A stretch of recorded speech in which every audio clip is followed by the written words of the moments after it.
Thanks for joining us as we go down the road with me, Joel Heitkamp, again. I just want to get this out of the way before I get in trouble. You ready?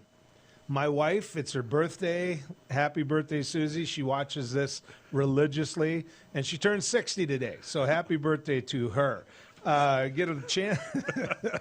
Okay, I might be full of BS there. And then my next guest would have outed me on the 59. Okay, she turns 59 today. And that one's the truth. That one is honestly. I don't know. That's much better, Joel. Okay, just want to. We're gonna have Tim Mathern coming on today. The governor gave the state of the state. Tim was there. We'll get a chance to talk to him about that.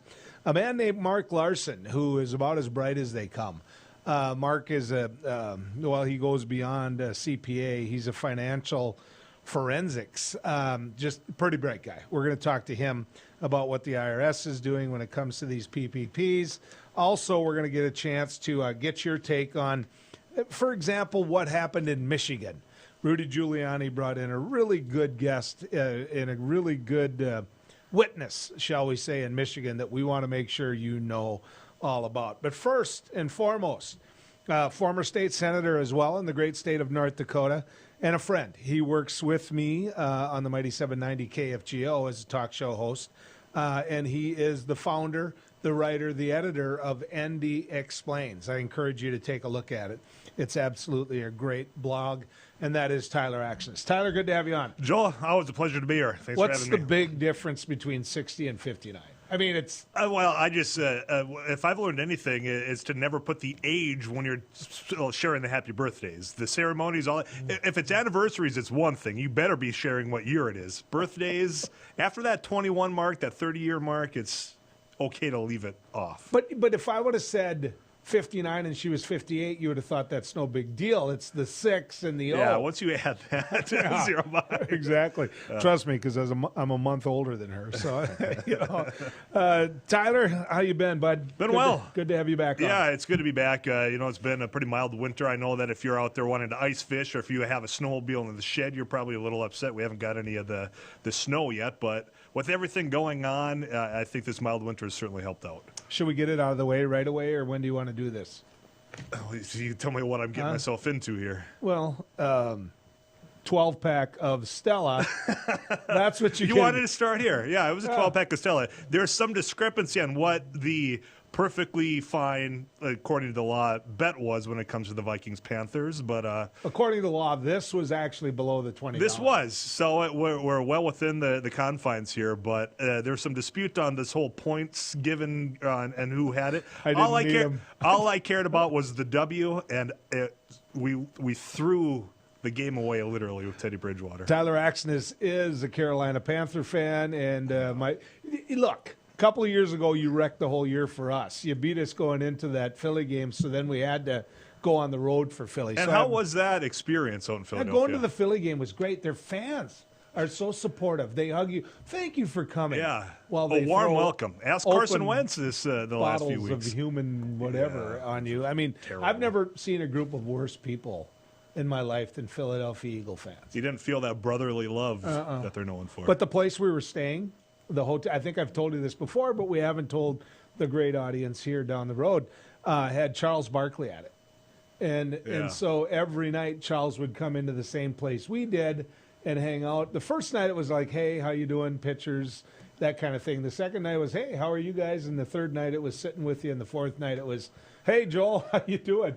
But when the Vikings got beat by the Eagles and we had that terrible experience, he looked at me and he goes, I told you, do not wear any Vikings clothes. Don't do it. He would know. I should have listened to him. I want to talk to you a little bit about the governor's address, state of the state that happened today. You had a chance to watch it and listen to it. What's your take on it? I did. There were a couple of items there. When you think about where North Dakota's been as far as pandemic goes, right now we're still teetering on being the hot spot of the nation. And earlier on, I called for a special session. A lot of people actually did, and it was bipartisan that, look, when it comes to this budget, we don't know exactly where we're going to be. We were able, because of some federal dollars, to mitigate that. Now going forward, the governor's talking about, look, there's no guarantee that we're going to have another relief package. We got to utilize what we have. And actually came up and brought forward that he supports bonding. for some infrastructure projects, something that we've been asking for quite a while. And if you're looking at interest rates where they are right now, it seems like a no-brainer to be doing some of that. So that was one big piece. Higher education, with everything going on, enrollments dropped. I think it was about 10%, if not Do you a think little the bit public more. realize that? That higher ed's down that much? And it was going down before anything with COVID. It was before the pandemic. There's a lot of questions as to what the driving factor was. I mean, being in a college community like Fargo, where I'm at, it's noticeable. And when you had the president, Dean Bershani, there saying, we've got a goal of getting about to 18,000 students. Well, they're nowhere near that, and they're slipping. So you got the loss of tuition. Well, you're seeing now that you're not going to get bailed out necessarily from the state legislature, and certainly not the governor, who wants to move things online and away from brick and mortar anyway. So there's going to be a potential deduction there. As far as state employees, I know a lot of people watching the show here probably work for the state. 2% increase of pay salary for the first year and the second year. So those were the big takeaways for me. Of course, IT, the information technology, being another big thing for Governor Burgum. All of that being said, I don't know that it means anything now as we're talking about this after that was delivered, because there is greater tension as of right now between the legislature and those House appropriators and the executive branch and the governor than there has ever been with Doug Burgum being governor of the state. We were talking about age, so let me give mine. I began in the legislature when Ed Schaefer was governor, and then went on for the whole term of John Hoeven, and was there when Jack Dalrymple, was governor. And I left sometime during his tenure. But, I don't think there ever was as much disdain from the legislative branch of a governor. And these guys are all the same party, right, as what there is now. Ed Schaefer had him ruffled up. He knew that it was, a different branch of government, so he wasn't afraid to take them on, and they weren't afraid. You got to remember, this is John Dorso and Gary Nelson, and he had beat Gary Nelson for that nomination. Actually, that was John Hoeven. But the point is, there was no love. Right. But, man, this isn't good. Well, what's going on now? You got to take a step back to 2015 or 16, whichever that time frame was, in which Doug Burgum announced that he was seeking the Republican nomination. He came out and said it's the good old boys. That's why the budget is where it is. I mean, he said that it was the fault of the legislature that the budget was in shambles at the time. So you're starting off a step behind, and now he's been trying to catch up, saying, look, y'all throw some money at your campaigns for you. Well, what did he do this time? He went and put, $3 million. He opened up his checkbook, created a political action committee, had his former advisors running it, and they targeted one legislator, and it was Jeff Delzer.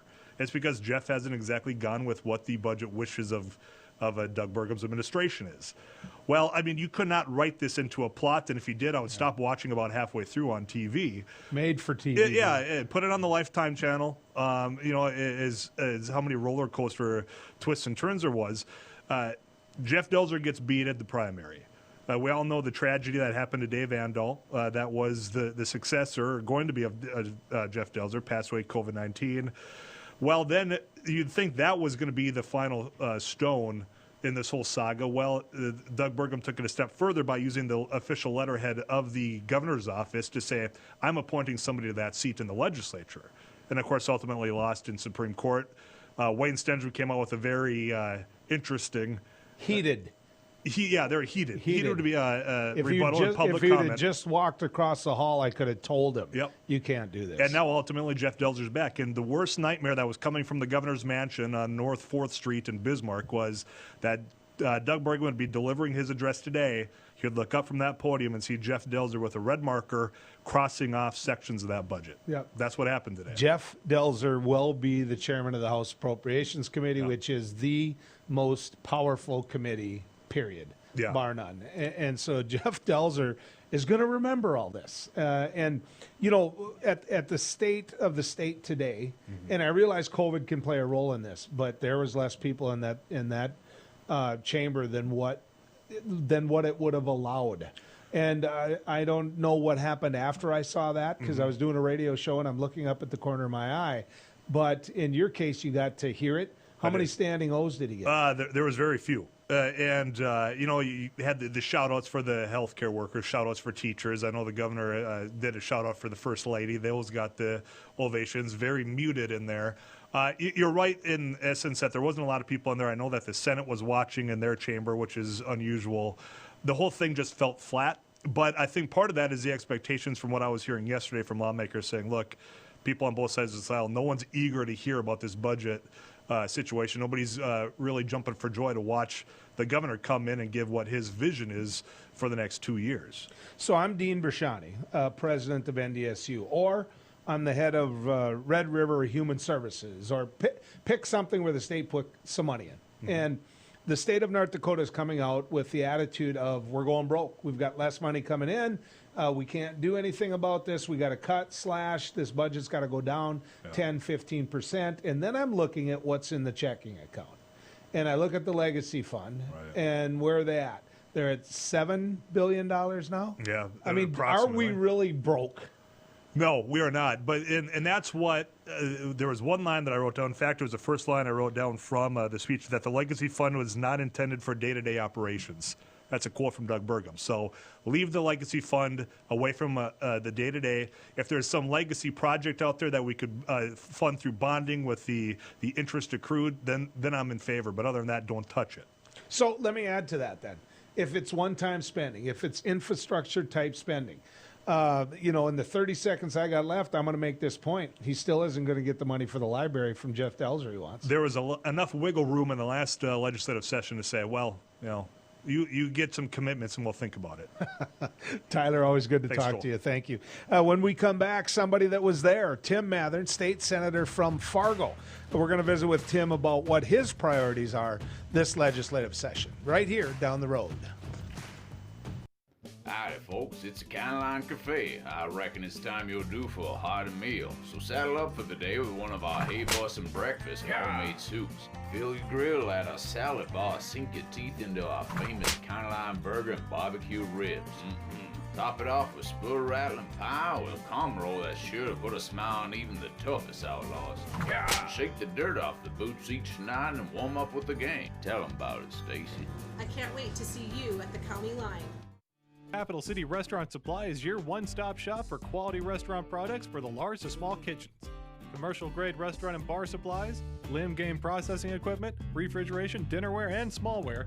We sell everything including the kitchen sink from trusted manufacturers for the chef and all of us. Open to the public since 1971, we are veteran-owned and North Dakota proud. Let us take care of your restaurant and home kitchen needs today by visiting us at 1414 Interstate Loop in Bismarck or on the web at capitalcityrestaurantsupply.com. Beck Communications is honored to be recently recognized with 3 Broadband Now awards. Beck Communications Cooperative was awarded in the categories of Top Internet Speeds Nationwide, Top 3 Fastest Internet Providers in North Dakota, and North Dakota's #1 Fastest Fiber Provider. It's only through the support of our members and customers that Beck Fiber delivers award-winning speeds and service. Thank you, Beck Communications Cooperative members and customers, for your years of continued support. Introducing Accord Comfort Sleep Systems, a better way to sleep. We offer you 5 different models to give you the perfect choice of support and body comfort. Every model begins with our exclusive Accord Comfort Reflex Layer. This ensures proper spinal alignment and a deep down body relief.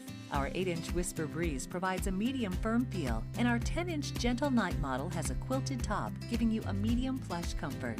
Both use Outlast fabric on the top of your mattress, ensuring that your body temperature is not too hot and not too cold. Our Copper Rest Sleep Series is our premier mattress, offering your choice of firm, plush, and luxury plush. Every model uses copper-infused gel latex and provides all the health benefits of copper. Accord Comfort mattresses are handcrafted in the USA and come with a 60-night sleep guarantee.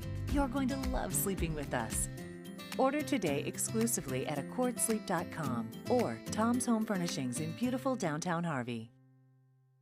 Is your business phone system outdated and expensive to maintain? Most large VoIP companies leave you on hold or struggling through online support and training for your employees. With Beck Connect, you always have fast, friendly, local support. Familiar faces with the know-how to keep you connected. Take advantage of the newest technology in voice calling, video conferencing, and virtual meeting rooms. Beck Connect gives you all the features you need with no upfront investment and no obsolete hardware or software ever again. Simplify your communications. Choose local. Choose Beck Connect.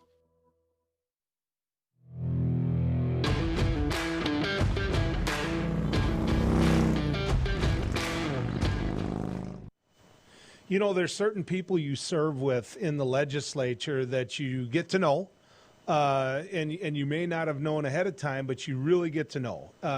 Their intelligence, their passion, and quite frankly, caring. That's the best way to describe our next guest. Senator Tim Mathern is a state senator from District 11 in Fargo.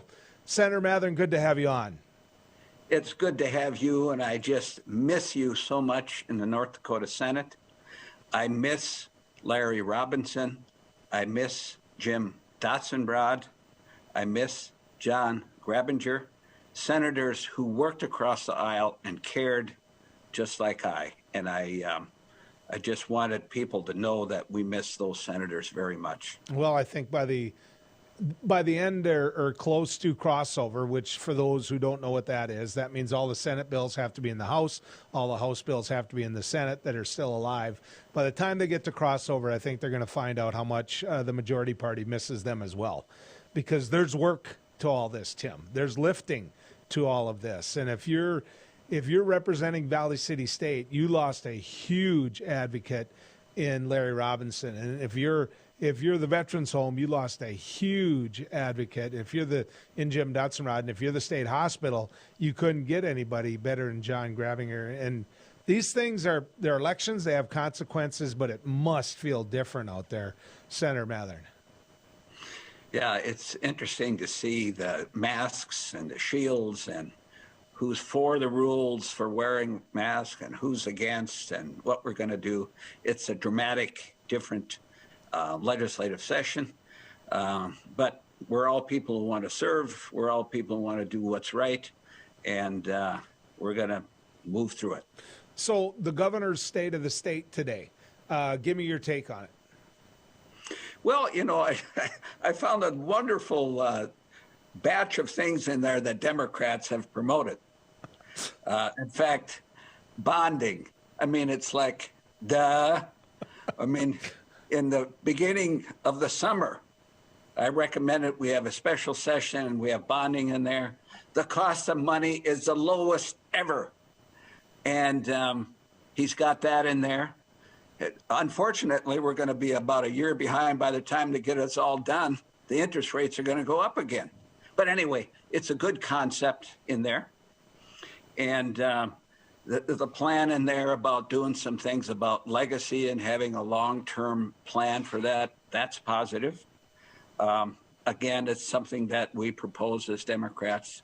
So there's things in there we can work with. I think your opening comment about there's work to this, and they're going to wonder who their support is come the midterm, because there's concepts in there that are going to take legislators to work on and to massage and to approve or disapprove. That takes a lot of committee work and a lot of arm twisting. Senator Mathern, I want to talk to you a little bit, if I can, about, you know, where we're at when it comes to, example, higher education. You're from Fargo. You've got NDSU in your city. Tyler Axness was my guest before all of this, and he brought up the issue of Jeff Delzer, chairman now of the House Appropriations Committee, as he was before, and how, you know, Representative Delzer had a big target on his back when it came to Doug Burgum. He poured, you know, hundreds of thousands of dollars into that district to have him beat, only to have the candidate he picked, you know, sadly die of COVID. So here we sit with a man that Governor Burgum wanted out, and he's back in, and the governor has an agenda, and Jeff Delzer has an agenda, which tells me that it's not going to be hugs and kisses out there. I mean, how is that going to play out, Tim? Well, I think there has been some suspicion between the Republican legislators and the governor that goes back even before Jeff Delzer situation. So I think it's going to be a little bit more of the same. And I think what's going to happen now is they're going to reformulate their caucus. Who's really in charge? Is it the regular Republicans or the Bastiat Republicans? We even had a discussion in rules as to who actually is the minority party in the House. Is it the Democrats or is it the Bastiats? And so it's as you know, it's like making sausage. So the sausage is getting ground up now, and it's going to get mixed during the session. And I think Jeff Delzer is not only have a little more sway, but maybe even a lot more sway, because the governor's attack on a legislator and other legislators' race has sort of moved on to other people, because they're thinking, whoa, are we next? If the governor is going to do this. So I think a lot of people are going to be more supportive of Jeff now than they were before. The Bastiat caucus, just for those of you who may not know who that is, it's the ultra conservative. Really, there should be no government unless you need a road, and I'm not sure they support a road. Rick Becker, who you watch here on this network, is the leader of that caucus, and he has pushed before for them to be the minority caucus. So it doesn't surprise me that was done all over again. But Senator Mathern, is there an opening here? I mean, you've got a governor that the majority of the Republicans really don't like, but some of them realize that, hey, we've got work here to do, as you and I have been talking. So is there an opening here for a coalition between those moderate Republicans, people I would say like a Judy Lee, a Karen Kresba, people that really know what it's like to get legislative work done? Can you form with them? Can you get a bigger group of people than what you have right now? I think there is. An example of that already happening is the rules. And we passed a number of rules. We have passed rules that relate to mask wearing, social distancing, taking care of ourselves. And those rules passed, even though a number of folks on the way right were opposed. So we passed those rules. So I think that's an indication we can work together. In fact, I brought in the amendments about social assessments and individual assessments to assess your health. They were rejected on the first day, but on the second day, they showed up as they are now the rules. So I think we can develop a coalition, and we can make sure that some really positive things pass. I am a little bit worried about the governor's message, not really doing much about the rank and file citizens at home, in terms of healthcare agenda or more unemployment money and things like that. So we've got work to do there. Yeah. Senator Mathern, always good to talk to you. And we're going to need updates. We're going to need to have many voices heard from all sides. And so we're going to call you again, if that's okay. That's wonderful. And I'm really concerned about the citizens having input. And you're going to be the eyes and ears of the citizens. So I look forward to it. Thank you, Tim. Thanks for coming on. When we come back, Mark Larson, he's a CPA. He's a financial forensics of Fargo. Well, that's what he wants you to remember him as. Quite frankly, he's pretty bright and a great guy. So let's talk a little money right after this when we go down the road. I just went in for a regular mammogram, and I found out that I had a little tumor. Through the exam and the biopsy, it was determined that I had cancer. I got a call from one of my doctors that I was diagnosed with breast cancer. After 5 years, they found a local reoccurrence. The first thing you hear when you're told you have a cancer, it's a little daunting because you don't know where to go with it. Since 1999, in a partnership between CHI St. Alexius Health and Sanford Health Bismarck, The Bismarck Cancer Center has provided the most advanced radiation therapies and holistic support services for cancer patients and their loved ones for 20 years. I've been at the Bismarck Cancer Center since it started. I actually was in the basement of Med Center 1 before, when we had old machines and old equipment, and thankfully the two hospitals at the time, St. Alexis and Med Center 1, joined forces to create the Bismarck Cancer Center. I walk in the door, I get nothing but hugs, and I was marveled at them. I mean, I thought it was the best place in the world. The staff is unbelievably compassionate, and they explain everything to you. Everybody's genuinely concerned about your well-being, and the level of care is just top-notch. The Cancer Center just does such an amazing job of helping people. To me and my family, the Cancer Center means life. It's given me the ability to live out my life with my family, my wife, my children, my grandchildren. Because of them, I'm 2 years out. Get to move on with my life, make a difference now for other people. I would recommend this center because the minute you walk through that door, they've got your back. This center means so much to me and to the people that are in this building, and we just want to keep giving it back to the community and providing for them what they need. I'm Katie. I've been cancer-free for 2 years. I'm Steve, and I've been cancer-free for 4 years. I've been cancer-free for 10 years. 10 years. 11 years. 15 years. My name is Lainey, and I've been cancer-free for 18 years. Bismarck Cancer Center, your partner against cancer for 20 years. Who do you trust with your digital life? Not all cloud backup providers keep your data truly private. Beck Cloud Backup uses advanced multi-layer encryption to keep your family photos, videos, and sensitive business documents secure and only for your eyes. Your Beck Lightband Internet service already includes 50 gigs of free storage to keep your digital life safe and secure. Call us at 701-475-2361 to start using your Beck Cloud Backup today.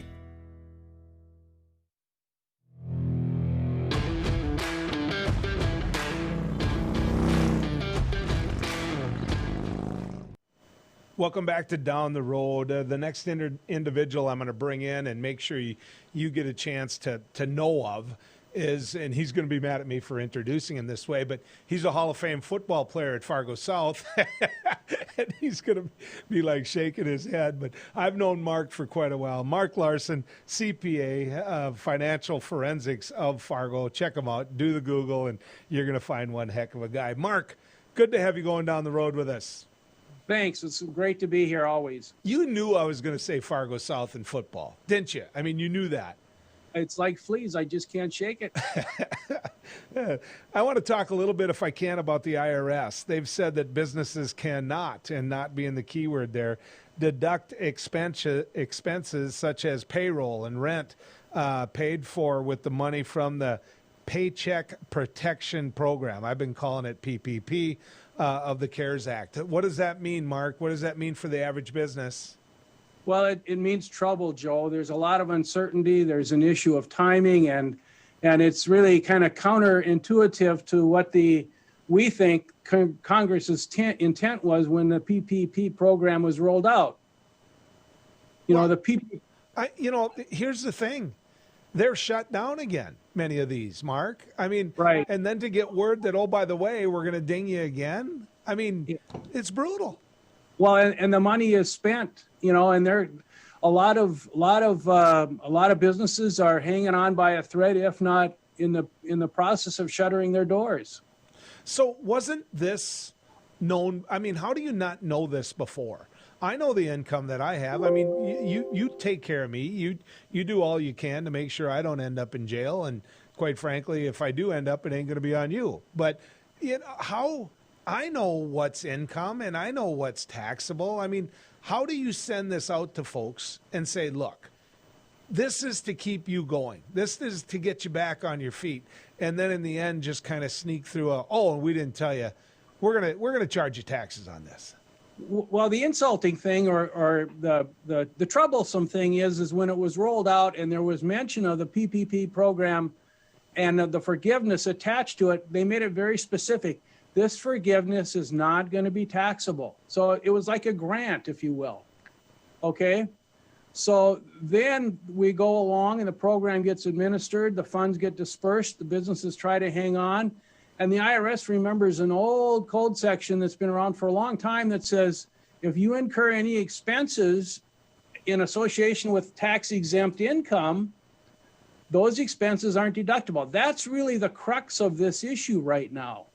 So, you know, when I say it goes against we believe the congressional intent of this program to give you a grant, if you will, why would they say it's not discharge? The discharge or the forgiveness is not taxable to you if they didn't intend for that to be? But they've kind of backdoored us by saying, well, you know, if you're relying on these expenses, payroll, rent, utilities, to justify the forgiveness, that's tax exempt income, and those expenses aren't deductible. See, I think one of the key things you said there is the money's already spent. They didn't know they're going to have to pay taxes on it, and the money's already spent, which if you're running a small bar, you're running a small business, and you needed this money. You had to find a way to keep yourself on your feet. You never thought you were going to have to pay taxes on it. You didn't know that. That's exactly right. That's the problem. And you know, the other argument that I've heard from some people that are not as well informed is they said, well, if this grant was really meant to replace income that was lost, okay, that's fine. If we report it as income, then we should be entitled to the deduction, correct? Yeah. For the expenses. So that's the counterintuitive argument here. And you know, the AICPA has rallied forces, and they've made it very clear to Congress that this is not right. It needs to be changed. But so, Mark, there's another, you know, who knows if they're ever going to get the job done. I personally believe that the Senate shouldn't get to go home for Christmas until they actually get the new bill through on the stimulus. But can they fix this, or is this past the point of fixing if it goes beyond the end of the year? Because for many of these businesses, you know, it's taxable income now that happened in 2020. Can you fix it in 2021 so that it's retroactive? Well, yes and no. I mean, yes, you can, from the standpoint that we have to make some decisions here relatively soon, at least before the 2020 returns are filed, okay? Now, the IRS is doubling down. You know, in May, they issued a notice saying, hey, we're going to take this position. And just yesterday, they issued a revenue ruling and a revenue procedure that basically reminded us that, listen, if you get this forgiveness, you can't deduct the expenses. And then they provided the procedure that says, and this is to add insult to injury, they said, you know, the issue is timing, Joel. You know, if the non-deductible of the expenses is triggered when the debt is forgiven. So a lot of businesses, as their strategy is saying, well, we won't worry until next year. We'll forgive it next year, and at least we'll postpone that. Well, the procedure said, no. The language in the procedure was, revenue procedure was, if you have a reasonable expectation for forgiveness at the end of the year, then it's going to be triggered this year in 2020. So it takes away that timing. And I don't know what reasonable expectation is of forgiveness. So it's problematic, but the service is clearly in the position where they're saying, no, we're not budging on it. So we need Congress to intervene. So is the IRS adhering to the law? Are they, if they were on with me right now, going to say, look, it isn't our fault. This is what the law says. And this is something that we have to live up to. We administer the law. And if you don't like the law, change the law. Well, certainly. And that's always going to be their mantra. And, you know, admittedly, there is this code section that says if you incur expenses in connection with the tax exempt income, you can't deduct that expense. Can't argue with that. But I go back and say, what's congressional's intent when this program is rolled out? It was very clear that forgiveness should not create taxable income. So there are many people that knock on your door, Mark, and need your help. I know that because I'm one of them, and many more are one of them, that friends that, you know, that have sent me to you and that I've sent to you because you're doggone good at what you do. When you look at these small businesses, when you look at the state of it, you have a window and an insight. I can assume certain things. I can say, well, they're making them close the bar at 10. You know, they must not be doing well, or they're making the seats be that far apart. But you get to see the money side of it. And I know you're not going to bring up any given business, but what are you seeing? How bad is it? When this first hit, I predicted that it was going to impact everybody to certain degrees. Now, obviously, there are some winners in this deal, the toilet paper manufacturers, et cetera, et cetera. But I think for the most part, everybody's been affected and infected, pardon the pun, with this epidemic. And I think if the IRS is successful, if Congress does not change this, the IRS is shut down as well, and they're like millions of pieces of mail behind. What's going to happen is there's a lot of these taxpayers are going to go out of business because they just can't afford the tax liability, as well as the business model has been scaled down so much that they're not even meeting fixed costs. So it's really going to be injurious of a lot of businesses, and it might be the nail that hammers the coffin shut for this if we've got taxation here. And that's the worst part at the worst time. You know, people are going to say, well, that's fine. You know, bars, restaurants, but that really doesn't apply to me. Give the folks that are watching us right now examples of the small businesses that we're really talking about here. Well, for example, CPA firms, lawyers, a lot of those secondary professions have lined up for the PPP program because everything is so uncertain. And if businesses go out of business, they can't afford to pay their suppliers. Their suppliers don't get paid. They're not going to be able to pay their employees. It ripples down to everybody. And eventually it'll end up with, receivables that are going to go bad or be seriously delayed. So it impacts everybody. It's widespread. Well, that's the bad news. And it all relies on getting fixed on this stimulus bill, the tack-ons in the stimulus bill, and they can't get along. I mean, they are billions, trillions of dollars apart, and they don't talk to each other. I mean, that's the bad part. You can't fix something unless you're talking to each other. And so here we sit. We can talk about unemployment. We can talk about all those individuals who have given up looking for a job. Those are folks that are really off the radar right now. But the people that are there to give them a job, Mark, that's who we're really talking about today. So I guess this came at you. This was a surprise. I get that. Tell me, in the 30 seconds we have left, there's no more surprises coming. I can't guarantee that. I don't know what else there could be. 2020, you know what happens with 2020 or what has happened. So, but it's serious. It is serious, Joe. Yeah. Mark, thank you. Thanks for making people aware of it. I know that you're so busy you're not looking for any more new clients, but I'm going to do this to you anyway. For Financial Forensics of Fargo. And quite frankly, he's got great lawyers right next to him. Check out their law firm as well. But that's my daughter. So, Mark, always good to talk to you. Thanks, man. Thanks, Joel. Take care. You bet. We're going to get a chance to talk about the newsmakers of the day. We're going to head to Michigan. We're going to head to the new strategy by Rudy Giuliani and the people that he found that could carry his message, that could get across to people that there's voter fraud. Stay with us. It's worth your time. Bismarck Central, 4800. 4800, go ahead.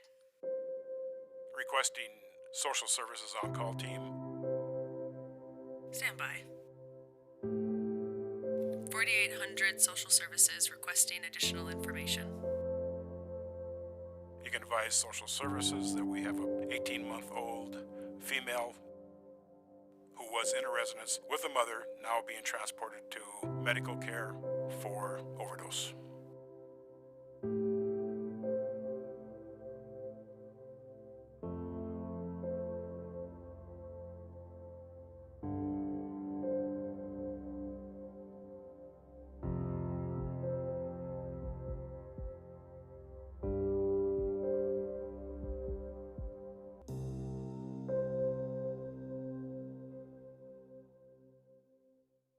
Trusting your digital life to faceless tech giants can be risky. Will they keep your family and business information truly safe from prying eyes? If you subscribe to local Beck Lightband internet service, you already have Beck Cloud Backup. Beck Cloud Backup is the safest, most private cloud storage for all your family memories, schoolwork, and business documents. Call 701-475-2361 to start using your free space on Beck Cloud Backup today. You just might find the home of your dreams this weekend by watching the Alliance Real Estate Tour of Homes Sundays at 6 p.m. and Wednesdays at 7 on Beck, featuring properties from Bismarck, Mandan, Minot, and surrounding areas. The Alliance Real Estate Tour of Homes presents desirable properties that are for sale, lets you meet your Alliance realtors, and provides critical insights into local happenings from community and business leaders. Join us this Sunday evening at 6 or Wednesday at 7 for the Alliance Real Estate Tour of Homes on Beck. Today's households have more digital devices than ever before. More links to family, business, education, and entertainment. Beck Communications spent over 10 years building North Dakota's fastest fiber optic internet service. Beck Lightband Internet, outpacing speeds in large cities nationwide. Lightband Internet handles all your digital needs without throttling your connection to the world. Beck Communications, valuable digital connections in rural North Dakota. Howdy folks, it's the County Line Cafe. I reckon it's time you're due for a hearty meal. So saddle up for the day with one of our Hey Bussin' breakfast homemade soups. Fill your grill at our salad bar, sink your teeth into our famous County Line burger and barbecue ribs. Top it off with spur rattling pie with a cum roll that's sure to put a smile on even the toughest outlaws. Shake the dirt off the boots each night and warm up with the gang. Tell them about it, Stacy. I can't wait to see you at the county line.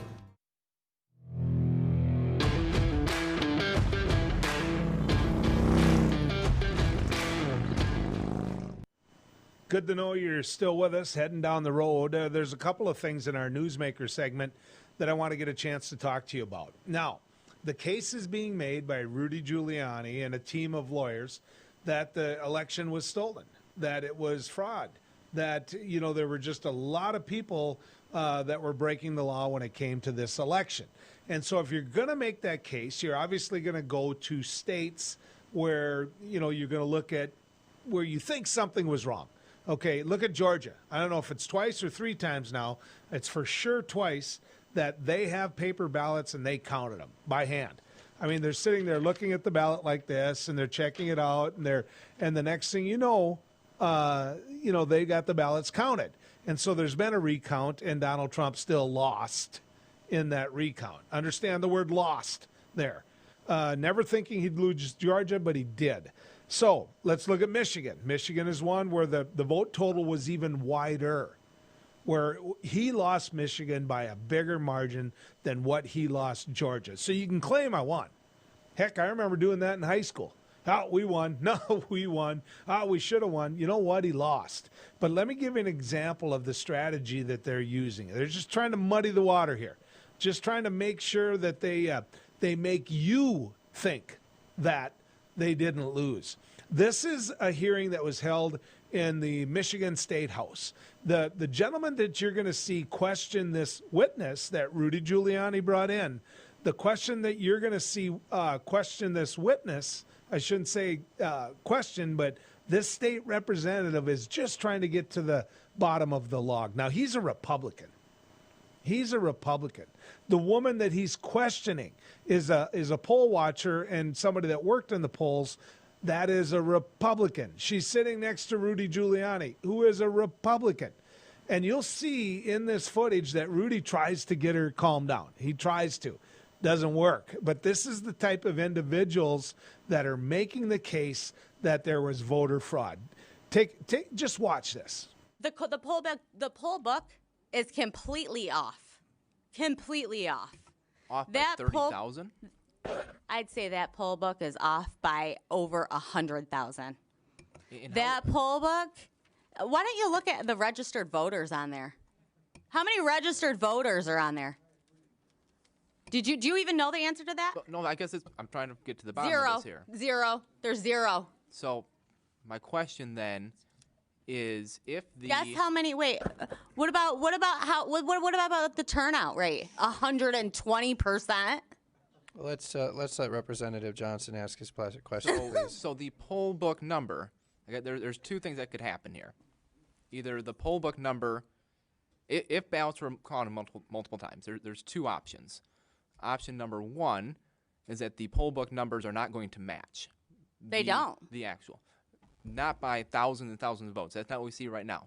Take a look again. Take a look again. Option number two is that they essentially were filling in names of people who didn't vote. Dead people too?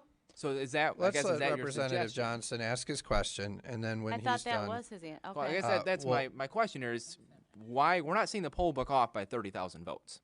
That's not the case. What did you guys do? Take it and do something crazy to it? I'm just saying the numbers are not off by 30,000 votes. So I know what are you I saying saw. that they're filling in? I know what I names? saw, and I signed something saying that if I'm wrong, I can go to prison. Did you? Okay, I'm just trying to ask you a legitimate question here. Yeah, let's let Representative Johnson ask his question, and then don't interrupt him, and then if you want to respond to it, that's fine. And did you have more, Representative? Yeah, I guess I just want to keep following back up with the poll book. So are we saying that the poll book is either wildly off or that they are filling in names? It's wildly off, and dead people voted, and illegals voted. Okay. So that's my answer. I think they have the poll book. They have it. If you're going to make the accusation that dead people voted, then show where dead people voted. Okay? The state representative knows what the poll book says when she says it's off by 100 and some thousand. He points out that it isn't, that it's nowhere off by that. He wasn't going to dig himself a hole and lie. I mean, he wasn't going to dig himself a hole and lie. And I will guarantee you that that state representative voted for Donald Trump. But he's being a state representative. That's what he's being. And so for her to say, what did you guys do to it? What do you think he did with it? He looked at it. But that's the conspiracy theory, right? That's what they have on their mind. They lost. They lost, and they can't deal with it. Now, I want to talk about the other side of the aisle. I want to talk about the progressive Democrats that were going after, get this, ready for it? Barack Obama. This is more of the socialist side of the Democratic Party. The side that I've said myself, I couldn't vote for, and I'm a Democrat. There's no way I could vote for. The AOCs of the world, I couldn't vote for. And when they decide to go after Barack Obama, I mean, can you believe that? Just take a watch at this. If you believe, as I do, that we should be able to reform the criminal justice system so that it's not biased and treats everybody fairly, I guess you can use a snappy slogan like defund the police, but you know you've lost a big audience the minute you say it, which makes it a lot less likely that you're actually going to get the changes you want done. Defund the police. That's the message that the far left wanted to send out, is defund the police. 99+% of all police officers are good people. They're out there on the front line for us each and every day, putting themselves in harm's way so that they can defend us. They too took an oath. These are men and women that I have a tremendous amount of respect for. Are there bad apples? You bet there are. You bet there are. And the first people to admit that are the very police force themselves. You saw it in Minneapolis. We did. I get that. I totally get that. But there's ways to fix that. Not if you're George Floyd. I'm not trying to say that. That was a tragic loss of life, and quite frankly, it was a murder. But to defund the police and to send that message, and then to say, well, that isn't what we really meant. What we meant, you know what? That's what you said. That's what you said. Barack Obama's right. President Obama is right. And so they can go after him all they want, every bit they want. He's the one that's right.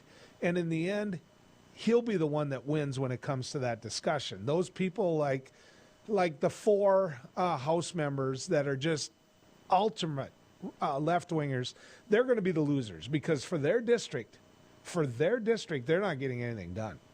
They're not getting legislative issues dealt with. They're not getting bills passed. And they don't care. The most unsafe place in the world is between them and a camera. And they're not the ones that I'm looking to for leadership. And I'm glad that President Obama was willing to call them out. Now, will you get vaccinated? Will you get vaccinated? I will. I've said that right here on Down the Road. Here's 3 people that have said, you bet we will get vaccinated and we'll do it together, just to show you that we believe in the Food and Drug Administration, just to show you that we believe in the CDC. You're going to know these names. Ready? Barack Obama, George W. Bush, Bill Clinton. 3 men that have a lot of respect for each other. 3 men who are trying to send word out to the public that, you know what? We'll take the vaccine. You need to take the vaccine. All these anti-vaccine people, and I work with some of them, all these individuals, they're not helping society by not taking the vaccine. And so that's true leadership right there. That's leadership. For those 3 presidents, and they are presidents, they'll go down in history as presidents, for them to stand up and say, go ahead, give it to me. I believe in it. I need to take that vaccine. I just got a lot of respect for them. And I got a lot of respect for the fact that they go across the aisle to do that. My God, we need more of that in America today too, don't we? When we come back, I'm going to have some comments for you on Doug Burgum's address, where I see this legislative session going, and how it's going to break down for you, the average citizen, right here on Down the Road. He once won a spelling bee in an ancient language that he did not speak.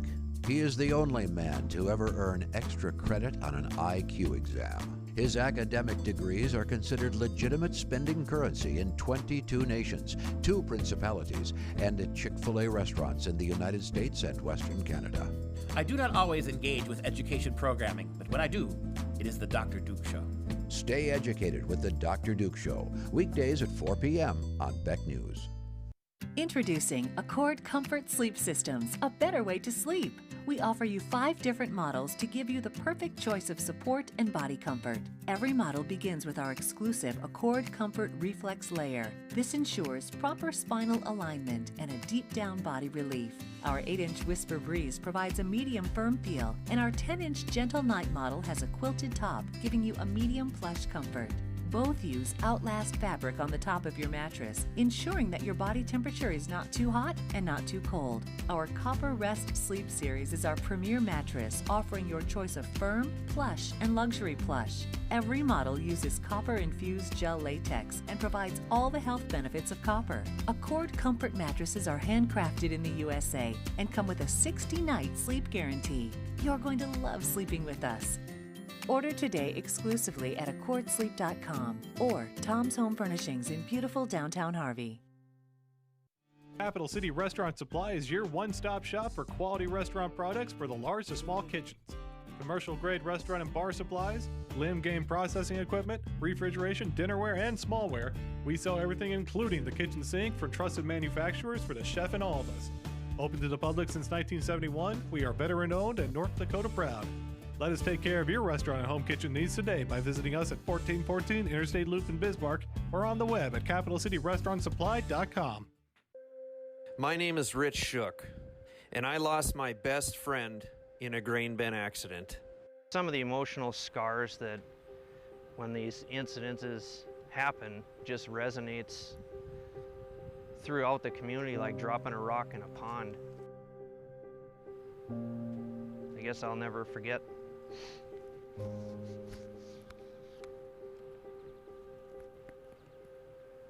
At least the last moments we shared. That's why I think this is so important to get out there to people, is people think that it can't happen to you, and it can. The time it would take you to just kiss a loved one and your life is over. I believe it's unacceptable. This message provided by North Dakota Farmers Union.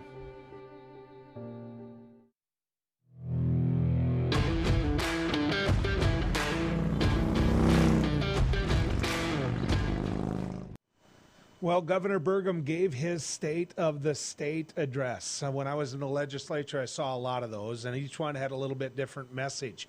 Ed Schaefer, really tight. We're going to cut the budget. John Hoeven, a lot of people thought he was still a Democrat because he wasn't afraid to spend a buck, call it an investment, call it what you want. Jack Dalrymple, a mirrored image of John Hoeven. It was just an extension of that administration. Well, now you've got Doug Burgum. Doug Burgum is going to have a tough legislative session. A couple of reasons why I want you to remember. The first one being that he didn't get the nomination of the majority party. He went around them. He went directly to the primary, and he won. And he won, but they don't forget it. They don't forget it because they're about process.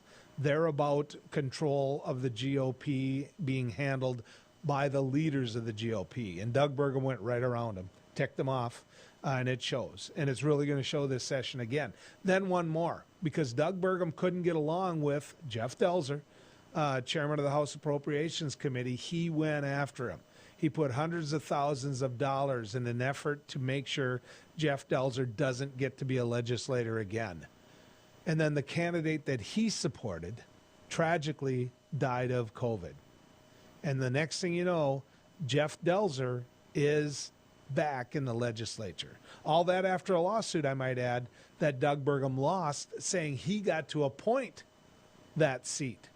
He didn't get to appoint that seat. Everybody knew he wasn't going to win that lawsuit, but he did. And so here the legislature is in a position where you've got a governor from their own party that they're not exactly doing the kumbaya, right? They're not. It's going to be a long session for Doug Burgum. The things that he wants are going to get double, triple scrutiny. And the doors that he wants to have open when he goes and knocks on them and says, can we work together? I don't think anyone's going to answer. I really don't think they're going to answer. I think that the people that normally would answer those doors aren't going to forget Delzer. They're not going to forget that primary. They're not going to forget that lawsuit, which means they're not going to forgive. And that means that they're not going to forgive Governor Doug Burgum. Folks, it's been good riding with you.